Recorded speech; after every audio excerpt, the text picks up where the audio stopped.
So hello and welcome guys, आपका स्वागत है फिर से एक और नई वीडियो में। इस वीडियो के अंदर हम क्लास 11th अकाउंटेंसी का फाइनेंशियल स्टेटमेंट विद एडजस्टमेंट वाला पूरे के पूरे चैप्टर के बहुत सारे क्वेश्चंस प्रैक्टिस करने वाले हैं। तो अगर आपको इस चैप्टर के क्वेश्चंस प्रैक्टिस करने हैं कौन से, फाइनल अकाउंट विद एडजस्टमेंट वाले चैप्टर के, तो आप इस वीडियो को देख सकते हो। इसके अंदर बहुत सारे क्वेश्चन की हमने प्रैक्टिस की है। तो चलिए शुरू करते हैं अपने चैप्टर को।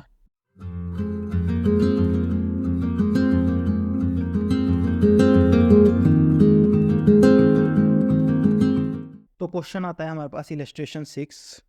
मेशर्स केशव ब्रोज ये कंपनी का नाम है। हमें ट्रेडिंग अकाउंट बनाना है, P&L अकाउंट बनाना है और बैलेंस शीट बनानी है। हमें ट्रायल बैलेंस यहाँ पे दिया हुआ है और हमें कुछ एडजस्टमेंट भी यहाँ पे दी हुई है। तो सबसे पहले मैं बना लेता हूँ trial balance, sorry trading account.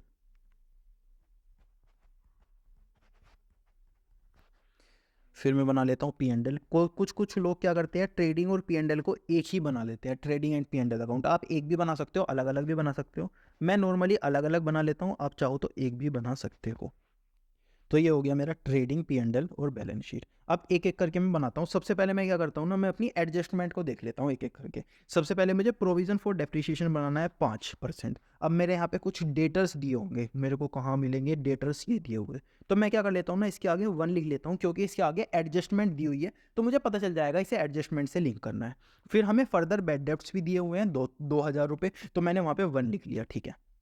Rent receive in advance कितना, 6,000 रुपये। तो मुझे यहाँ पे कुछ लिखा हुआ है, रेंट मुझे कहीं मिलना चाहिए। तो रेंट मैं अगर यहाँ देखूँ तो रेंट कहाँ पर है, ठीक है, रेंट रिसीव ये यहाँ पे लिखा हुआ है। तो इसके आगे मैं 2 लिख लेता हूँ, जिससे कि मुझे पता चल जाएगा कि ये जो एडजस्टमेंट नीचे दी हुई है तो मुझे यहाँ से एडजस्टमेंट को लिंक करना है, तो मुझे बाद में पता चल जाएगा। प्रीपेड इंश्योरेंस, प्रीपेड इंश्योरेंस यानी कि एक्सपेंस हो गया हमारा। तो क्या हमें यहाँ पे इंश्योरेंस दिया हुआ है, बिल्कुल दिया हुआ है यहाँ पे इंश्योरेंस। तो ये क्या लिख दूँ मैं, इसके आगे 3 लिख देता हूँ, जिससे मुझे पता चल जाएगा इसके ऊपर 3 एडजस्टमेंट है, तीसरी एडजस्टमेंट है। और यहाँ पे मुझे दिया हुआ है depreciation on furniture 5%, plant and machinery 6% और बिल्डिंग 7%। तो फर्नीचर, प्लांट एंड मशीनरी और बिल्डिंग, फर्नीचर दिया हुआ है तो फर्नीचर, प्लांट एंड मशीनरी, और प्लांट एंड मशीनरी भी जरूर हमको दी हुई होगी कहीं ना कहीं।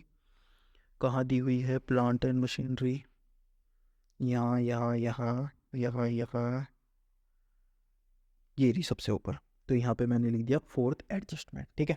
अब एक एक करके मुझे क्या करना है, इन सारी चीज़ों को इनकॉर्पोरेट करते हुए चले जाना है। तो सबसे पहले मैं क्या कर देता हूँ, यहाँ पे लिख देता हूँ प्लांट एंड मशीनरी। क्या लिख दिया मैंने, प्लांट एंड मशीनरी। वो क्या होती है मेरी, एसिड होती है, तो मैं यहाँ एसिड साइड लिख दूंगा। प्लांट एंड मशीनरी कितने रुपए की है, 1,30,000 रुपए की है।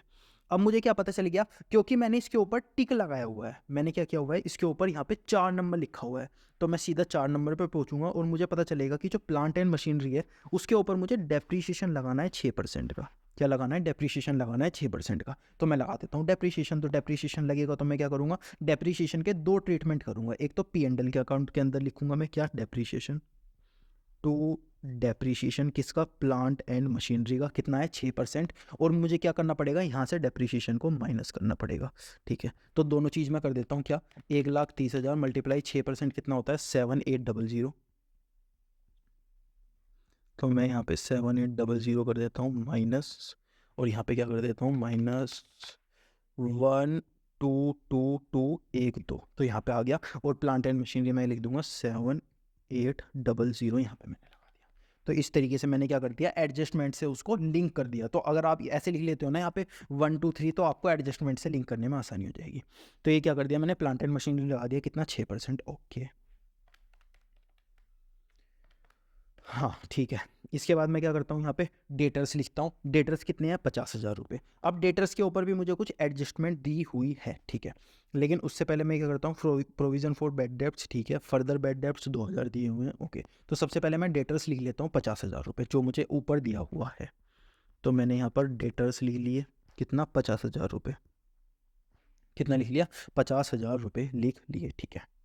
इसके बाद मैंने यहाँ पे क्या किया, इसके बाद मुझे यहाँ पर दिया हुआ है प्रोविजन फॉर बैड डेब्ट्स और फर्दर बैड डेब्ट्स यहाँ पे दिए हुए हैं। तो मैं क्या करता हूँ, यहाँ पे प्रोविजन फॉर बैड डेब्ट्स का एक अकाउंट बना लेता हूँ वर्किंग नोट नंबर 1 के अंदर।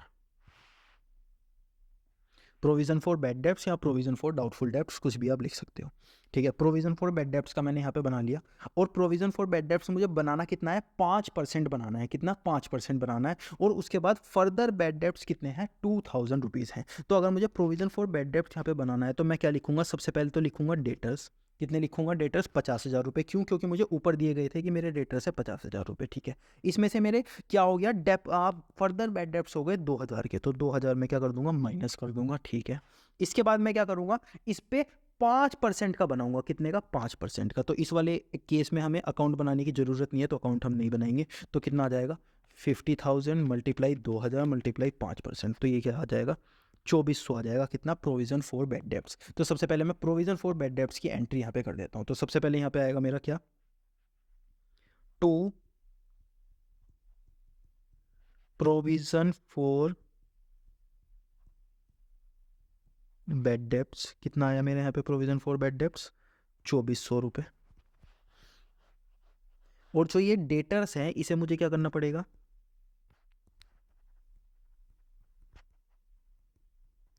यहाँ पे मैं शॉर्ट में लिख देता हूँ, प्रोविज़न फॉर बैड डेब्ट्स 2400 रुपये मुझे माइनस करना पड़ेगा यहाँ से। ठीक है, अब एक चीज़ और, मुझे फर्दर बैड डेब्ट्स भी हुए थे। क्या हुए थे, फर्दर बैड डेब्ट्स भी हुए थे। तो फर्दर बैड डेब्ट्स के केस में मैं क्या करता हूँ, इस पर मैं रेड कलर से कर देता हूँ। तो प्रोविज़न फॉर 5% प्रोविज़न तो हमने बना लिया, लेकिन फर्दर बैड डेब्ट्स के केस में मैं क्या करता हूँ, फर्दर बैड डेब्ट्स के केस में एक तो ये मेरा क्या हो गया, एक्सपेंस हो गया। तो मैं यहाँ लिखूंगा टू बैड डेब्ट्स, या फिर फर्दर बैड डेब्ट्स, कुछ भी मैं लिख सकता हूँ। कितने हुए हैं मुझे, 2000 के। और मुझे क्या करना पड़ेगा, बैड डेब्ट्स को माइनस भी करना पड़ेगा। किस में से,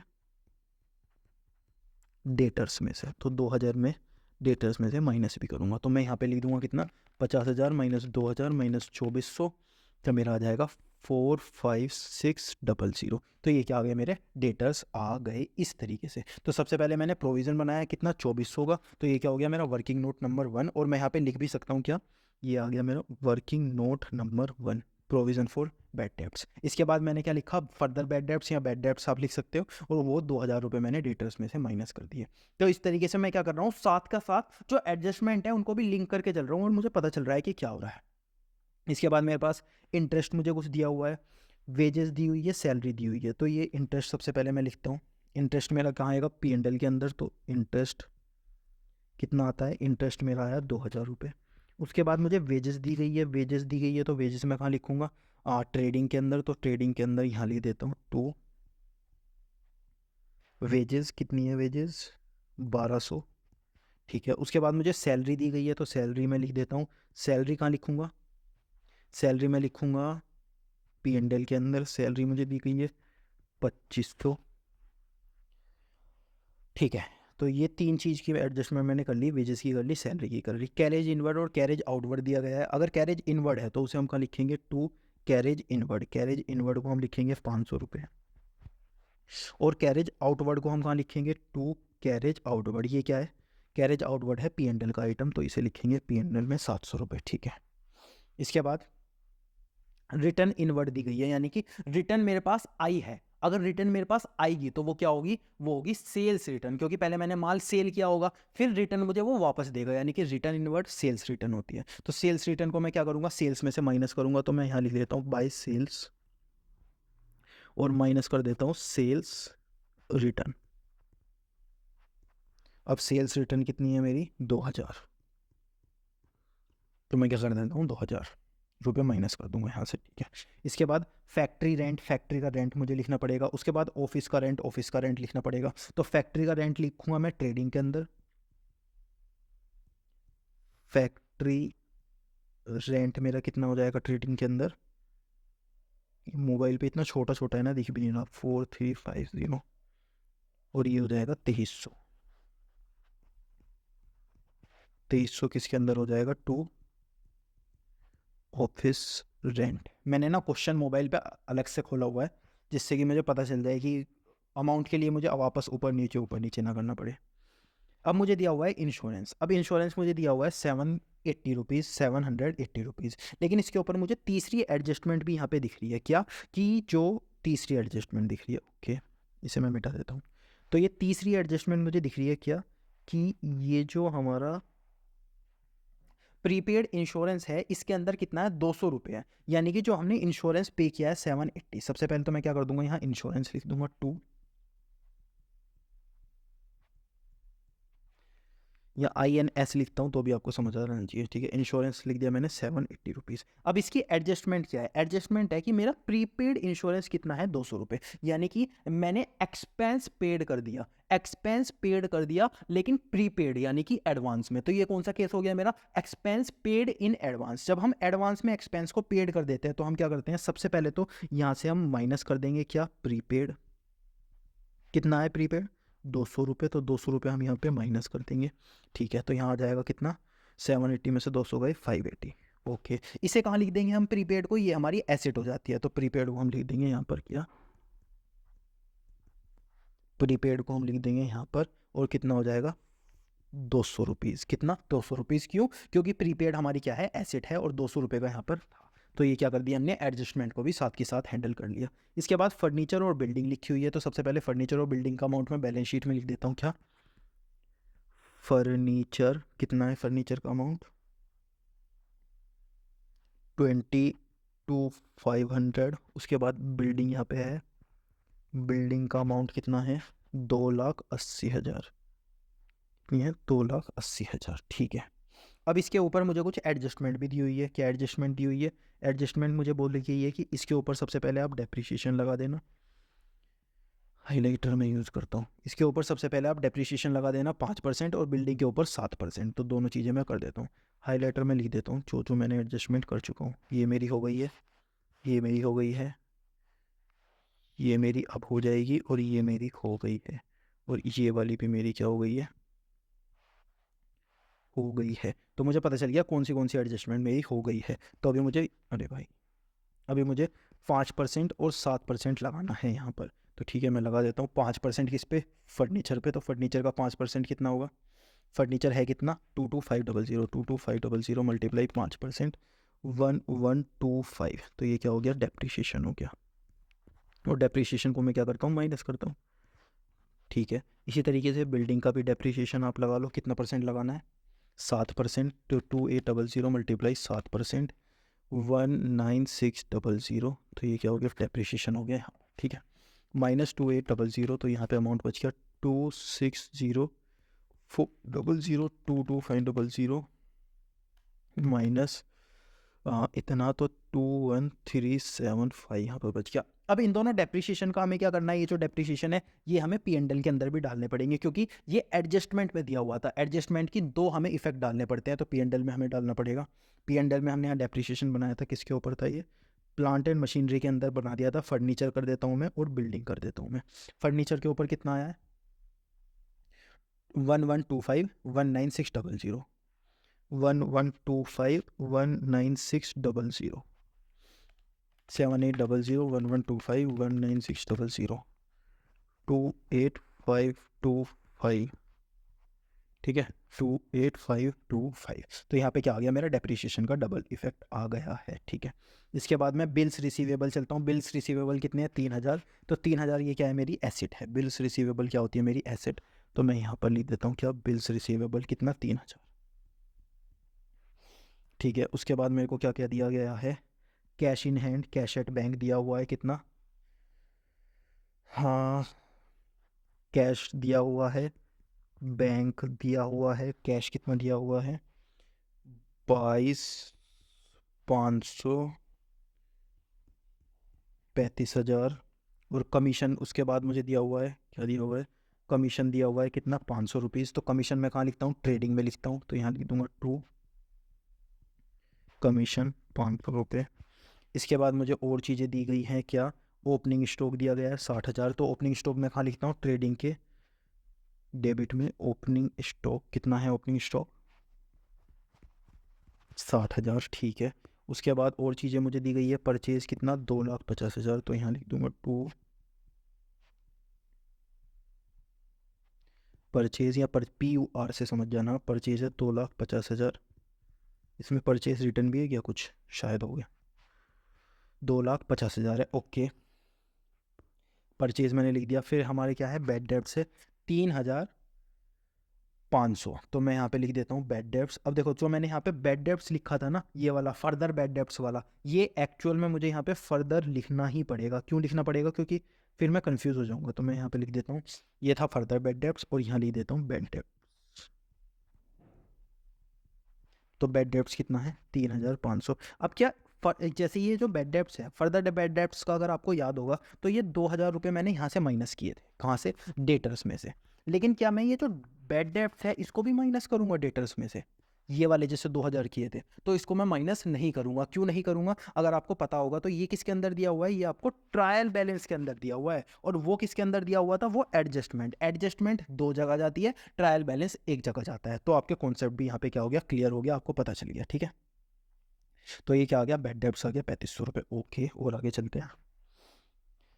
और आगे हमें क्या दिया गया है? सेल्स दिया गया है। सबसे पहले सेल्स लिख लेता हूँ। कितना दिया गया सेल्स? 3 लाख रुपये। तो 3 लाख रुपये यहाँ लिख लेता हूँ। इसके बाद मैंने सेल्स रिटर्न भी यहाँ पे लिखा हुआ था। तो कितना आ गया यहाँ पे? 3 लाख, नहीं 2,98,000 आ गया है ना। 3 लाख माइनस 2,000, 2,98,000। ओके, इसके बाद मुझे और कुछ चीज़ें दी गई है। हाँ, रिटर्न आउटवर्ड दिया गया है। तो रिटर्न आउटवर्ड यानी कि मैंने रिटर्न किया है। रिटर्न कब करूंगा? पहले परचेज करूंगा, फिर रिटर्न आउटवर्ड करूंगा। इसका मतलब ये क्या हो गया? परचेज रिटर्न हो गया। तो यहाँ पे क्या करूंगा मैं?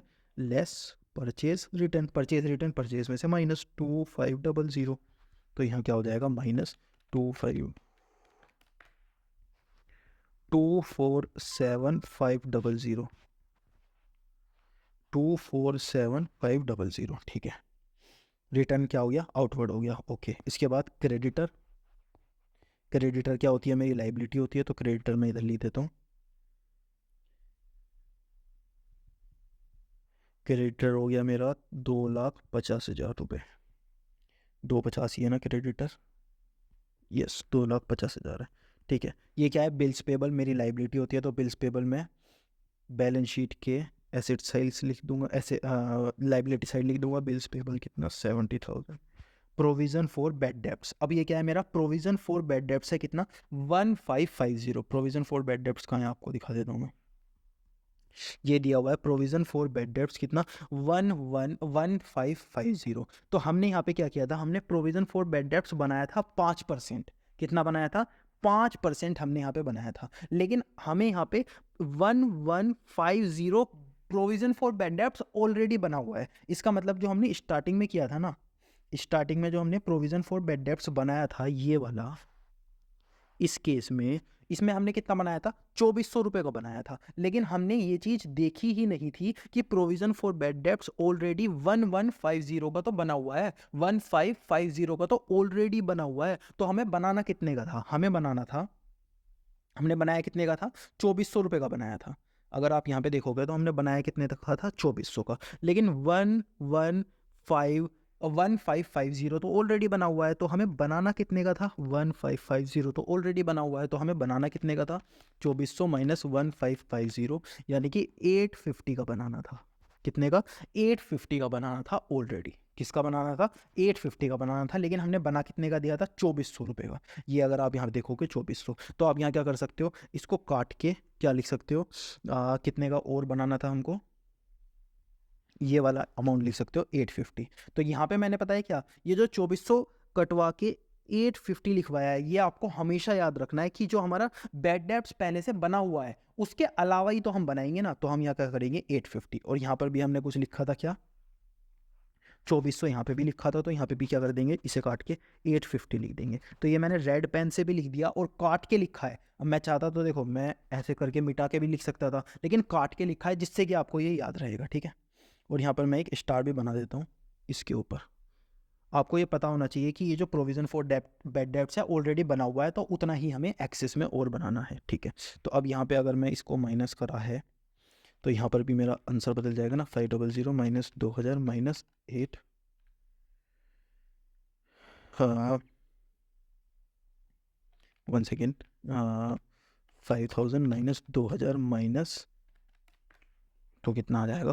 4 5 600 मेरा यहाँ पर आ जाएगा। और यहाँ पर क्या आ जाएगा मेरा प्रोविज़न फॉर बैड डेब्ट्स 850 पहले का था, और अभी मैंने 850 मैंने फर्दर बना दिया, और पहले का कितना था 1550, तो वो वाला अमाउंट भी हम यहाँ पर लिख देंगे। या फिर इसकी जगह आप क्या कर सकते हो, इस वाले अमाउंट को दोनों को अलग अलग लिखने की जगह आप क्या कर सकते हो, इस वाले अमाउंट को ऐसा कर सकते हो और इस वाले अमाउंट को ऐसा करके डायरेक्टली इन दोनों को प्लस करके लिख सकते हो कितना 2400। तो ये भी आप लिख सकते हो, या फिर आप अलग अलग भी लिख सकते हो, जो आपका मन करता है उस तरीके से आप लिख सकते हो। तो ये भी हमारा हो गया। इसके बाद हमें कैपिटल दी गई है 2,20,000 रुपये, तो कैपिटल लिख देते हैं, कैपिटल कैपिटल कैपिटल 2,20,000 रुपये, ठीक है।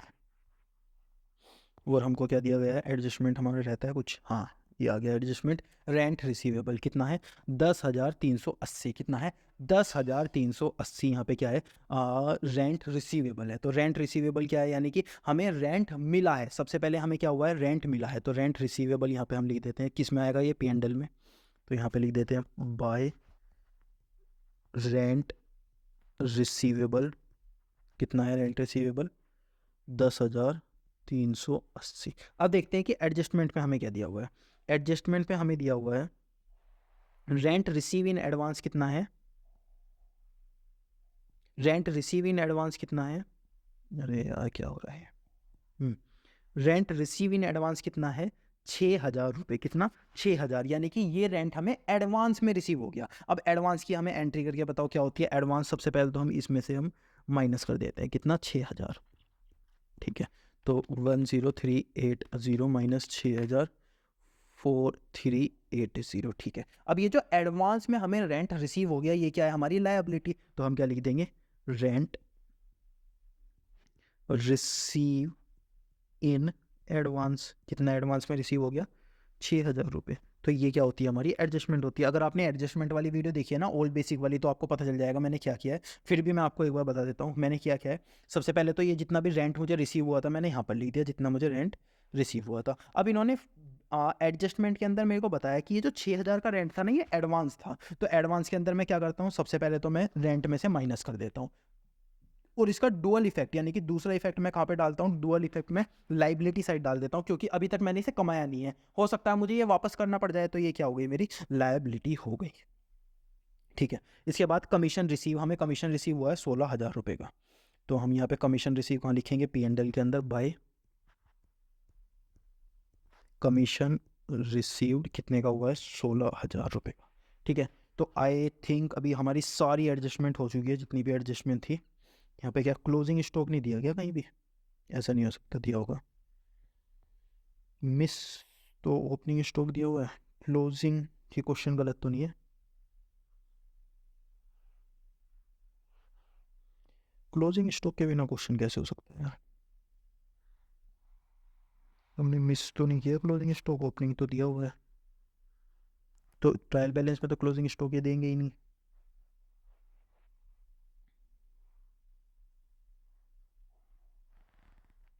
मुझे लगता है क्वेश्चन में कुछ मिसिंग है, मैं एक बार ये ना NCERT से रीचेक करके आपको फिर बताता हूँ कि क्लोजिंग स्टॉक कहाँ है, क्योंकि ये ट्रेडिंग के अंदर यहाँ पे बाय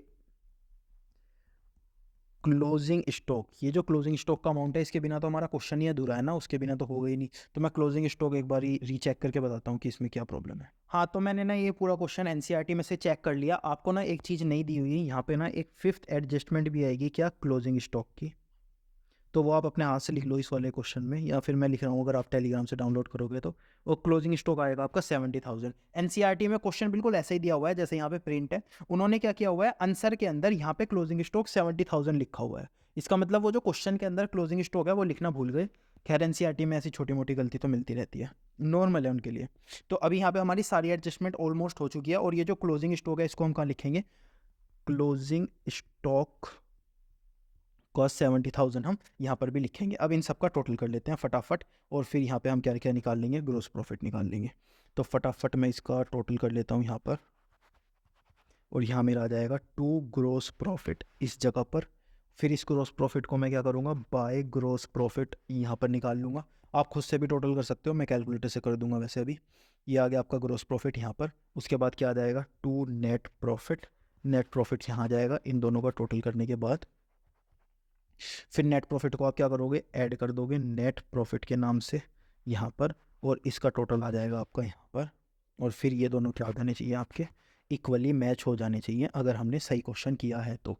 ठीक है, तो करके देखते हैं। सबसे पहले 29800 प्लस 368K माइनस करते हैं 600 माइनस 247500 माइनस 1200 माइनस 500 माइनस 1450, 57350 यहाँ पे आ गया हमारा। 57350 प्लस 4380 प्लस 16000, तो यहाँ आ गया 77730 और 77730। ठीक है, इसके बाद इसे मैं माइनस करूँगा 28525 minus 850 minus 2000 minus 2000 minus 2500 minus 700 minus 2300 minus 580 minus 500 minus 3500, तो मेरा कितना आ गया 34275, 34275 यहाँ आ गया। और इसे मैं क्या कर दूंगा 34275 को ऐड कर दूंगा प्लस 2200, तो मेरा क्या आ जाएगा 254275 आ जाएगा। अब इसको मैं प्लस करता हूँ, इसमें 6000 प्लस कर देता हूँ 70,000, 2500 प्लस कर देता हूँ 580275, 580275 आना चाहिए। इधर की साइड भी मैं कर लेता हूँ एक बार टोटल आपकी संतुष्टि के लिए। 45600 200 21375 260400 3000 22 500 35 70, बिल्कुल सेम आंसर आपका आ गया। ये दोनों क्या हो गए, टैली हो गए। तो इस तरीके से आप अच्छी तरीके से क्लियर क्या बना सकते हो, इस वाले क्वेश्चन को कर सकते हो। इसके अंदर ये क्लोजिंग स्टॉक वाला मिसिंग था। अगर आपको इस क्वेश्चन में से कुछ मेनली सीखना है ना, तो वो आप क्या सीखना, ये जो हमने किया है ना ये वाली चीज़ प्रोविज़न फॉर बैड डेप्ट, ये वाला आपको जरूर दिक्कत देगा, क्योंकि आप 2400 बना के आ जाएंगे ज़्यादातर बच्चे। लेकिन हमें करना क्या था, ये वाला हमने ऑलरेडी बनाया हुआ था, तो केवल 850 का बनाना था। इसीलिए हमने यहाँ पे क्या किया, 850 यहाँ पर लिख दिया, किसमें, P&L के अंदर। कहाँ, यहाँ 850 लिख दिया। और यहाँ पर क्या लिख दिया, यहाँ पर 2400 लिख दिया, जिसके अंदर दो चीज़ आती थी। इसके अंदर मैं लिख भी देता हूँ, इसके अंदर दो चीज़ आती हैं, एक तो 850 वाला आता है और 1550 आता है, जो कि ऑलरेडी बना हुआ है। और 850 कौन सा है, जो कि हमने नया बनाया है। इस तरीके से हमने क्या किया, इस तरीके से हमने ये वाला क्वेश्चन सॉल्व कर लिया।